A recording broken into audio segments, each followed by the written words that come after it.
Você sabia que o câncer de próstata é o segundo câncer mais comum entre os homens, ficando atrás apenas do câncer de pele? Sendo assim, é fundamental que os homens busquem informações sobre essa doença.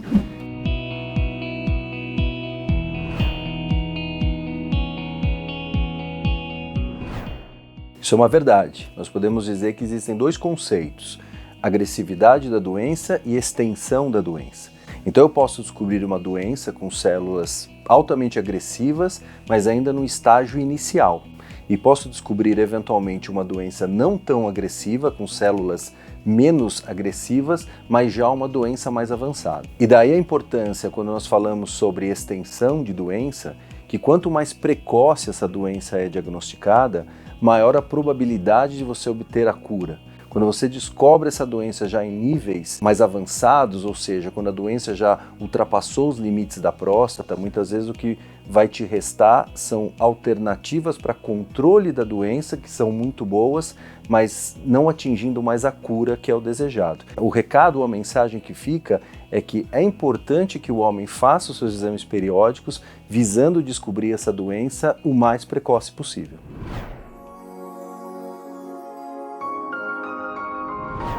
Isso é um mito. Infelizmente, o câncer de próstata pode ser diagnosticado nos indivíduos mais jovens. E quando eu digo jovens, é já após os 40 anos, o homem já fica exposto a desenvolver essa doença. Se o homem tem um antecedente familiar, como por exemplo um pai ou um irmão que teve câncer de próstata, ou câncer de mama na mãe. Isso porque pode ocorrer a mesma mutação genética que a mãe porta, e devido a isso desenvolver um câncer de mama, o homem pode desenvolver um câncer de próstata por ter a mesma mutação genética. Ou sabidamente, indivíduos da raça negra, esses têm uma probabilidade maior de desenvolver a doença. Sendo assim, este grupo específico, nós sugerimos que iniciem o seu rastreamento, ou iniciem os check-ups prostáticos já aos 40 anos de idade. Claro que com o avançar da idade, o homem vai se tornando cada vez mais suscetível a desenvolver a doença. Mas em fases iniciais, 40, 45, 50 anos, infelizmente a doença pode surgir também.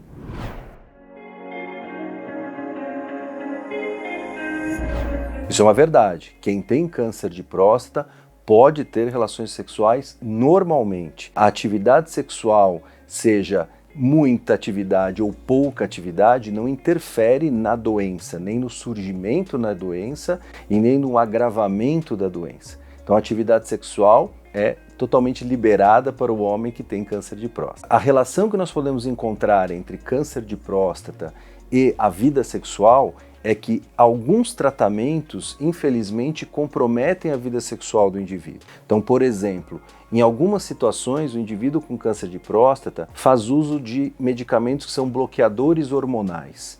Esses bloqueadores da testosterona, infelizmente, interferem na vida sexual do indivíduo. Cirurgias prostáticas, mesmo hoje as cirurgias mais avançadas e mais tecnologicamente mais refinadas, ainda assim o homem pós-cirurgia ele pode ter um prejuízo na sua vida sexual.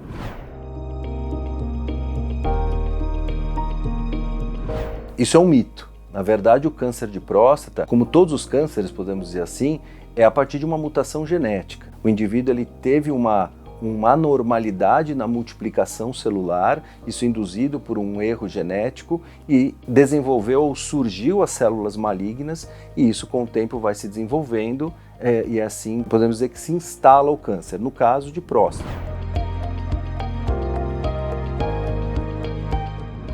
Isso é um mito. O câncer de próstata ele não causa dor. E esse é até um dos motivos que muitos homens, infelizmente, descobrem a doença numa fase avançada, pois não procuram os exames periódicos, não procuram os exames preventivos, e a afirmação é: eu não sinto nada, eu não tenho dor, eu urino muito bem. Então eles interpretam que pelo fato de não ter nenhum sintoma, não portam a doença. Isso, infelizmente, não é verdade. Principalmente nas fases iniciais, o câncer de próstata é totalmente assintomático. E muitas vezes o indivíduo pode ter um sintoma urinário, uma dificuldade para urinar, um sangramento urinário, e não significa um câncer de próstata. Pode significar um quadro infeccioso ou até um aumento benigno da próstata. Não, isso é mito, né? O exame de toque ele faz parte do processo de investigação.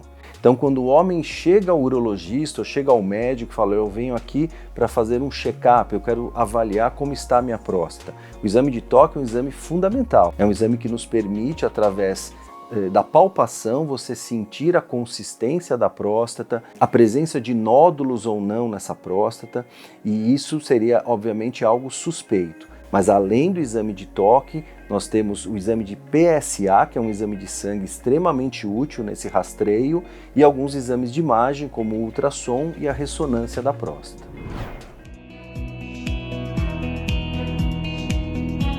Isso é um mito, né? Claro que é um exame desconfortável, e trago aqui uma comparação, uma analogia, assim, a mulher que também quando passa ao ginecologista faz uma série de exames que a deixa muitas vezes desconfortável. O exame de toque, infelizmente, é até um exame que acaba afastando os homens muito do consultório urológico. Mas, primeiro, ele não dói. Segundo, é um exame muito rápido, a questão de menos de 10 segundos o exame está finalizado. Ele te dá informações muito ricas e muito importantes. Se esse indivíduo no toque você sente um nódulo, um endurecimento, uma irregularidade nessa próstata, esse indivíduo pode estar diante de uma doença. Então é uma informação preciosa na investigação e no check-up da próstata.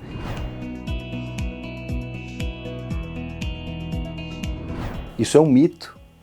O câncer de próstata, principalmente quando detectado numa fase inicial, quando a doença ainda está restrita dentro da próstata, quando ela não saiu para fora dos limites da próstata. Então esse é o melhor momento para que a próstata seja tratada. E nos dias de hoje, através das opções de tratamento que se tem, é totalmente possível, eu diria até acima de 95% dos homens adquirem a cura quando tratados numa fase inicial. Agora, infelizmente, quando o indivíduo detecta essa doença já mais avançada, o que nos resta é oferecer tratamentos para controle da doença, para que não avance tão rapidamente, mas infelizmente, neste caso, a cura não é possível.